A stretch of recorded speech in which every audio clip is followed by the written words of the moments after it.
ही आपकी example number 6.2। जैसे कि हमने देखे रेजिस्टर्स वगैरह पढ़े थे पहले स्टार्टिंग में, तो हमें रेजिस्टर्स के साथ साथ वेव्स समझाई गई, उनके अंदर चेंज किस तरह से आता है, इन चीज़ों के बारे में बताया गया। तो यहाँ पे भी बच्चों वही चीज़ें हमें सिखाई जाएंगी। तो देखें, सबसे पहले उसने क्या किया, हमें स्लोप्स की फॉर्म में एक ग्राफ दे दिया है और उसने बोला, कहता क्या देखते हैं, वो कहता था voltage across a 5 microfarad capacitor, यानी कि कैपेसिटर है जिसकी कैपेसिटेंस कितनी है 5 microfarad, C is equal to 5 microfarad. ठीक है जी, ये डाटा हमने अपने पास रख लिया। उसके बाद वो कहता है हैज द वेव फॉर्म, वो एक वेव फॉर्म जनरेट कर रहा है जो कि आपको फिगर में दिखाई जा रही है। ठीक है जी, ये फिगर है। तो वो कहता है determine the current wave form. बच्चों ये वोल्टेज वेव फॉर्म है, हमने करंट वेव फॉर्म में इसको कन्वर्ट करना है। अब आपने एक फार्मूला कह ले अपने दिमाग के अंदर प्रिंट आउट कर लेना है। ये आगे एसी एनालिसिस, यानी आपकी बुक का जो अभी तक हमने स्टडी किया वो सारा डीसी एनालिसिस था। ठीक है, डायरेक्ट करंट के बारे में जो आपके घरों पे आ रही है करंट वाप्टा की तरफ से, वो होती है एसी। ठीक है, अल्टरनेटिंग करंट, यानी जो वेव की फॉर्म में आ रही होती है। और जो आपके घर में आगे सिस्टम के थ्रू कन्वर्जन होती है, मतलब कि आपके मोबाइल के लिए चार्जर जो आप इस्तेमाल करते हो, चार्जर, अदरवाइज आपके जहन में कभी क्वेश्चन आया होगा कि हम डायरेक्ट उसकी वो वायर्स है वो क्यों नहीं अपने मोबाइल को लगा सकते, बिकॉज वो अल्टरनेटिंग करंट होता है। हम लगाते हैं अपने मोबाइल को डायरेक्ट करंट, यानी कि वो जो हम चार्जर का अडाप्टर लगाते हैं ना, उसके अंदर एक सिस्टम स्टोर होता है जो एसी को डीसी में कन्वर्ट करके देता है।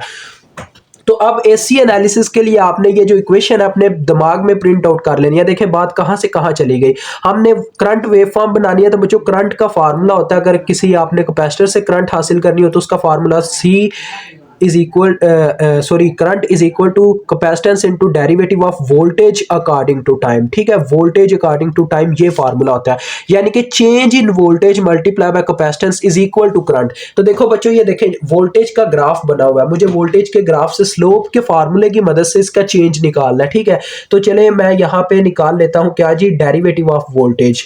चेंज इन वोल्टेज मींस इसे बोला जाता है, डेरिवेटिव का मतलब ही चेंज होता है बच्चों। तो ये हम निकालने लगे टाइम के लिहाज से। देखें टाइम लिखा गया है मिली में, तो 2 दफा ही इसमें चेंज है, इस वजह से मुझे ये ब्रैकेट इसी फॉर्म में इतनी सी ही रखे थे, काम चल जाएगा। देखो टाइम स्टार्ट हुआ है 0 से लेके 6 मिली सेकेंड तक, यानी कि टाइम जो है वो सेंटर में आता है कहाँ, 0 मिली सेकेंड से लेके 6 मिली सेकेंड के सेंटर में। अब बात करते हैं हमारे पास वैल्यू को क्या आएगी, वो साइड पे भी बच्चों आप निकाल सकते हो, इस तरह से आप शो आउट करवा दो ना कि इस तरह से आ रही है वैल्यू, तो फर्क नहीं पड़ेगा, टेंशन नहीं लेनी है आपने। उसके बाद देखो जी, अब आपको पता होना चाहिए फार्मूला क्या होता है स्लोप का। स्लोप का फार्मूला होता है m इज इक्वल टू, ये m को स्लोप कहते हैं, y2 minus y1 over x2 minus x1। This is the main formula of our slope. ठीक है, तो देखो जरा, ये हमारा इनिशियल पॉइंट है जहां पे x1 और y1 लाई करेंगे, यानी कि दोनों की वैल्यू 0 है। देखो x भी 0 है, y भी 0 है, 0,0 x1 एंड y1। ठीक है, उसके बाद ये हमारा फाइनल पॉइंट है जहां तक हमें ज्यादातर चेंज अभी तक नजर आया। ठीक है, तो ये हमारा फाइनल पॉइंट है। यहाँ पे हमें क्या क्या वैल्यू नजर आ रही है, देखो x की वैल्यू 6 है और y की वैल्यू 24 है। दैट्स वाई ये हो गए x2 एंड y2। तो फार्मूले में वैल्यूज पुट करके देखो, 24 वैल्यू हो गई y की, ठीक है, y2 की, और y1 की वैल्यू 0 है, तो 24 माइनस 0 ओवर x2 की वैल्यू कितनी है बच्चों, 6, उसके बाद माइनस 0। अब इतना याद रखना 6 के साथ मिली सेकंड भी है, 6 मिली में है, मिली में मतलब कि 6 multiply by 10 power is minus 3 आ रहा है। यहाँ पे आप इस तरह से लिख सकते हो उसे, multiply by 10 power is minus 3, यानी कि 0 भी मिली सेकंड है ना, लेकिन वोल्टेज आपके सिंपल वोल्ट ही है। ठीक है, अब ये क्या करेगा, देखो 6 एक बार, 6 4 बार 24, और ये आ जाएगा 4k, 4 multiply by 10 power is 3 हो जाएगा, क्योंकि बटे में अगर 10 पावर इज माइनस 3 है तो ऊपर जाके 10 पावर इज 3 हो जाएगा। दैट्स वाई ये आपके पास वैल्यू आ गई यहाँ पे 4 multiply by 10 power is 3 volt. ठीक है जी, अब नेक्स्ट आ जाओ, अब नेक्स्ट चेंज देखते हैं कितना आ रहा है। देखो बच्चों, हम चलना स्टार्ट करते हैं 6 मिली सेकेंड से, 6 मिली सेकेंड से लेके अब हम चेक करते हैं चेंज जो आ रहा है कहाँ तक, 8 मिली सेकेंड तक। तो चलो चेक करते हैं। अब जरा चेक कीजिएगा, हमारे वैल्यू पॉइंट्स चेंज होने लगे। अब ये हमारा इनिशियल पॉइंट है, यहाँ पे x1 की वैल्यू है और y1 की वैल्यू है। ठीक है जी, और ये हमारा फाइनल पॉइंट बन रहा है इस दफा। तो यहाँ पे जरा देखें, x की कितनी वैल्यू है 8 और y की वैल्यू 0 हो चुकी है, लिहाजा ये हो गया y0, तो ये y2 और ये x2। Now again make out your formula. y2 की क्या वैल्यू है 0 माइनस y1 की वैल्यू 24, ये आ गया बच्चों बटे में x2 8 माइनस x1 की वैल्यू जो कि 6 है। तो लिहाजा ओवरऑल आपको पता है यहाँ पे आपने 10 पावर -3 से मल्टीप्लाई करवा देना क्योंकि हमारा टाइम मिली सेकेंड में है। तो देखिए ये क्या आ रहा है -24/2 -24/2 और 10 पावर -3 ऊपर जाके 10 पावर 3 हो गया। ठीक है बच्चों, अब दो एक बार 12 बार 24 होता है यानी कि ये आ रहा है -12 मल्टीप्लाई बाय 10 पावर 3 वोल्ट। ठीक हो गया बच्चों, अभी आपने डेरिवेटिव निकाल लिया है।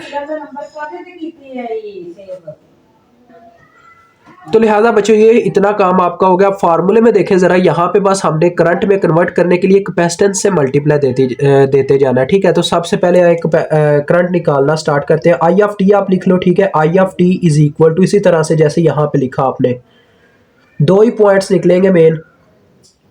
तो देखें क्या निकलते हैं। पहले आप टाइम ले लो 0 से लेके 6 मिली सेकेंड, क्योंकि टाइम अब वही रहेगा जो हमारा था। अब इसके साथ हमने बस c को ज़रब देना है। 4 मल्टीप्लाई बाय 10 पावर 3 हमारा है ये क्या, derivative of voltage according to time. इसके साथ बस c को मल्टीप्लाई दें तो ये करंट में कन्वर्ट हो जाएगा। c क्या है हमारा, c हमारा है 5 microfarad. 5 multiply by 10 power -6 multiply by 4 multiply by 10 power 3, ये आ जाएगा। ओवरऑल हमारे पास क्या इसका आंसर आएगा, देखें 5 4 बार 20 हो गया और 20 मिली अम्पेयर, 20 मिली अम्पेयर आ जाएगा। ठीक है बच्चों, उसने ये भी कहा था कि आपने डिटरमाइन करने के बाद इसकी वेव फॉर्म ड्रा भी करनी है। शायद उसने नहीं कहा हुआ, मुझे सही नहीं पता, लेकिन वेव फॉर्म एग्जाम्पल में आपके ड्रा हुई है तो वो भी मैं आपको ड्रा करना सिखाऊंगा, टेंशन नहीं लेनी। उसके बाद देखें हमारे पास बात आ जाती है किसकी, 6 मिली सेकेंड से लेके 8 मिली सेकेंड तक के चेंज की।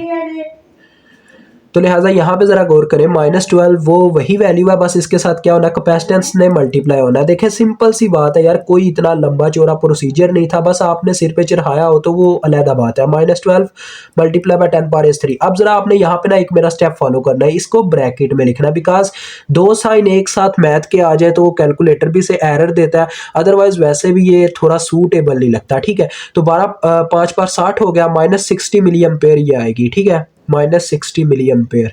तो ले जी बच्चों, आपकी वैल्यूज आ गई हैं। अब आपने ग्राफ कैसे ड्रा करना है जरा गौर कीजिएगा। ये करंट का ग्राफ ड्रा होने लगा, उसी तरह से आपने लिख देना है आई ऑफ टी। अगर आप यहीं पे ऊपर मेंशन कर दो मिली एम्पेयर, यानी कि ये मिली एम्पेयर में है, तो फिर आपको यहाँ पे साथ में मिली मिली लिखने की ज़रूरत नहीं पड़ेगी, जैसे उसने टाइम के साथ मेंशन किया हुआ था। ठीक है, तो सेंटर में हम इसकी वेव ले लेते हैं एक्स एक्सिस की, ये टाइम इन मिली सेकेंड आ गया। ठीक है जी, टाइम ले लें 6 और 8। तो देखो बच्चों, हमारी मैक्सिमम वैल्यू पॉजिटिव में क्या है 20, तो ये हमने 20 मिली ले लिया और ये 0 और एक है हमारी -60। तो यहाँ पे आप ले लो थोड़ा उसको सूटेबल दिखाने के लिए -30 ले लो एक, और उसके बाद एक ले लो -60। ठीक है, ऐसे उसको लगेगा कि एक अच्छा ग्राफ ड्रा किया गया है बच्चे की तरफ से।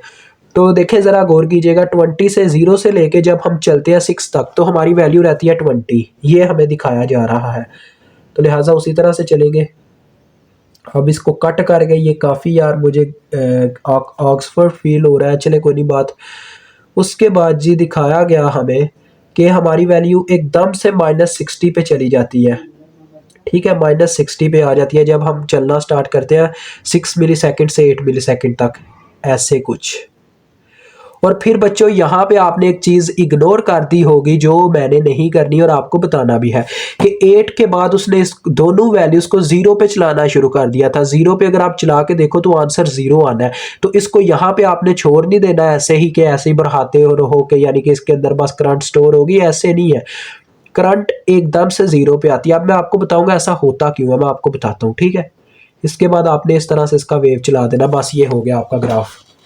अब बच्चों मेरी बात ज़रा गौर से सुनना। असल में एक कैपेसिटर जो होता है उसके अंदर एक कैपेसिटी होती है चार्ज स्टोर करने की। ठीक है, जब तक हमारा सर्किट था, यानी कि देखो वो प्रीवियस मैंने एग्जांपल में सर्किट ड्रा किया था, वो मैं आपको दिखाता हूँ। ये सर्किट था। ठीक है, इस कैपेसिटर ने जब तक अपने अंदर, इसके अंदर एक कैपेसिटी होती है चार्ज स्टोर करने की, जब तक इसके अंदर वो कैपेसिटी है ये चार्ज स्टोर करता रहेगा, मीन्स वोल्टेज की फॉर्म में ये अपने अंदर वोल्टेज स्टोर करता रहेगा। लेकिन जब वो कैपेसिटी खत्म हो जाएगी, यानी कि ये टोटली तौर तौर पे चार्ज हो जाएगा, तो ये एज अ ओपन सर्किट तौर वर्क करेगा, यानी कि ये ऐसे ओपन हो जाएगा, ये करंट को आगे गुजरने ही नहीं देगा, करंट टोटली तौर पे जीरो हो जाएगी। आपका सर्किट ऐसे ही होगा जैसे टोटली तौर पे कनेक्टेड होने के बावजूद भी आपके सर्किट में से करंट फ्लो ही नहीं कर पा रहा, ठीक है, यानी कि जैसे वो ओपन पड़ा हुआ है। दैट्स वाई इतना याद रखना, आज के लेक्चर में आपको एक नई बात सीखने को मिली कि जब कैपेसिटर टोटली तौर पे चार्ज हो जाते हैं तो वो एज अ ओपन सर्किट तौर पे वर्क करते हैं।